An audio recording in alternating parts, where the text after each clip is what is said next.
Until last year, 10-year-old Dahabo, like many of her friends here in Somalia's capital Mogadishu, had never been to school.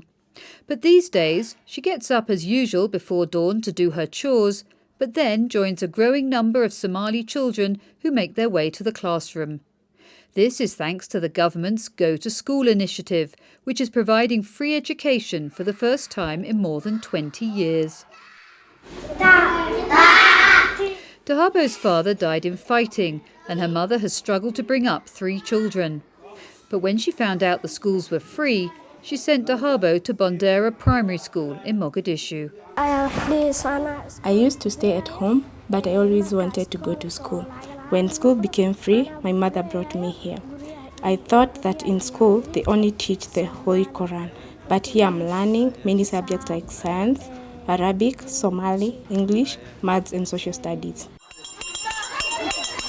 Most of the girls here have lost one or both parents, and those without any relatives to look after them can sleep here too. The school has received support through distribution of textbooks, desks, pens and other educational materials. The head teacher, Nurto Mohammed Ado, says the number of pupils is expanding rapidly. We started with a small number of 120 girls, mostly poor and orphan girls. Later on, the enrollment went up to 500 girls who are now benefiting from this program. This is a much-needed program. Its provision have to be increased to cater for more students who are still waiting on the list because the classroom space is not enough. Only 4 out of 10 Somali children go to school, and the numbers are even lower for girls.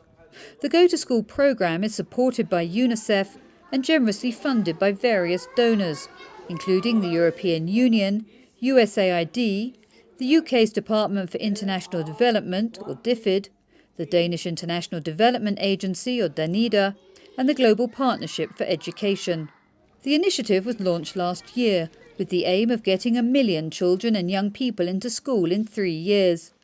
The programme includes building and renovating schools and classrooms, providing incentive payments and training for teachers, and working with the ministries. During the past year, nearly 40,000 children in central and southern Somalia, where enrolment figures are usually the lowest, have started formal primary education. It's a very helpful program for the development of the country at last. If I come to especially the security of the country, I don't think we can, solve the security of the country by just bringing soldiers or bringing weapons or all these things or fighting some, fighters or anything. But I think in the long term, we can win this war by educating our children. Despite this progress, more work needs to be done, in particular to help marginalised out-of-school children, including pastoralists and the internally displaced, get into school, and on increasing enrolment in the northern regions of Puntland and Somaliland.